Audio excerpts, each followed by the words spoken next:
It happened here. On June 12, 1963, Medgar Evers was shot and killed in the driveway of his home, in front of his wife and children, for daring to take a stand for equality. Evers' death drove support for what would become the landmark National Civil Rights Act of 1964.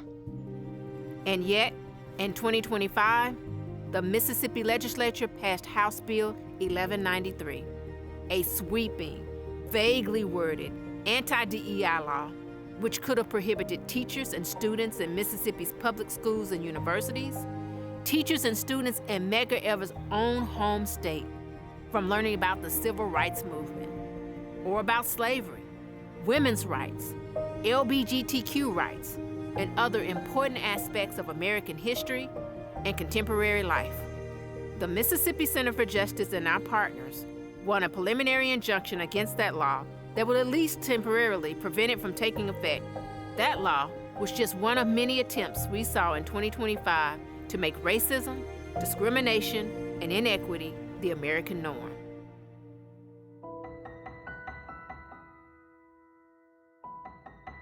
I called the number on the for sale sign. The gentleman answered. I told them I was interested in the house. He said, okay. So he said he's actually not the owner, but he was selling it for his aunt. And so we haggled with the price a couple times. So finally, she said she accepted the offer. So she left a voicemail. I just wanted to give you a heads up on the earnest agreement that I just sent you. Thank you. Bye.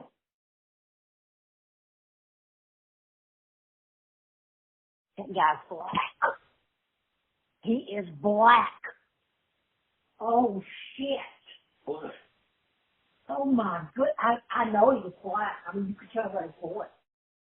That's when I got a call. This is 2 weeks before closing, that she's not going to sell. After a lengthy investigation and multiple meetings and negotiations between the MCJ and HUD, Mr. Moore received a monetary settlement from the seller. You know, I wanted her to know that this type of behavior, the discrimination and racism nowadays is, I'm not going to tolerate it.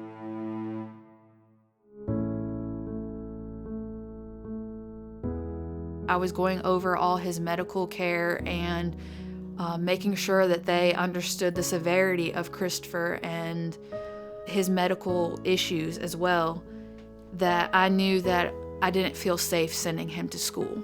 They provided the nurses, but not at the medical level of care that Christopher requires. He would have his homebound teacher here at the house, and he would look out the window and see the school bus drive by, and he would be very upset. When the school teacher would leave, he would cry. Christopher would always say, "Why don't they want me, Mommy?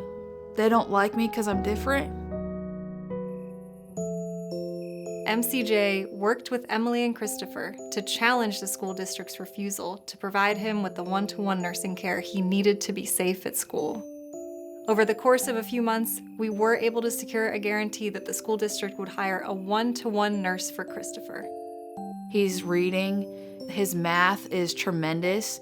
He is a happier child now that he's in school. All he wanted to do was to be able to sit next to his peers, and he's doing that. Christopher would never have been able to go to school without the help of MCJ. And this isn't just Christopher's fight. This is the fight for all children with disabilities.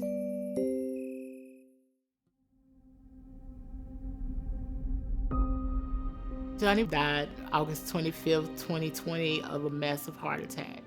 I just never thought at 45, 46 years old, I would be a widow. The problem was that when me and my husband bought the house, it was in his name alone. When they told me I was about to lose my house, I was devastated. So I'm already stressed because I lost my husband. I'm about to lose my house from foreclosure. I'm just gonna say that it was the worst experience of my whole life. The heirs property team filed an estate administration action to determine who had a right to legally inherit the house and ultimately have the property transferred from the estate of Mr. Bowie to his current living heirs. We helped Monica Bowie get the property into her name. MCJ and Andrea's team,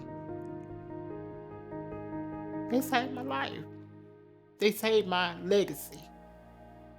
The majority of the heirs property landowners are minority families who cannot afford to hire a private attorney to resolve their title issue.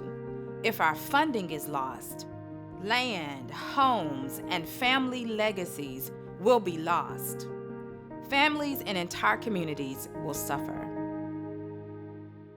In 2025, you stood with us in the fight, and together we raised our voices. The year ahead promises to bring more of the same challenges. But MCJ won't stand down.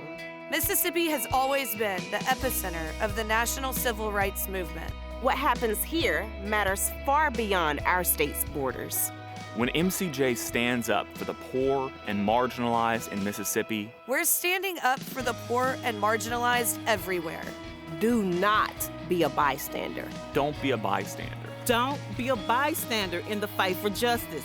Stand up. Stand up. Stand up. Stand firm. Stand with us. Stand with MCJ, as together we continue our very vocal, very visible work to protect your rights and our democracy. Take a stand.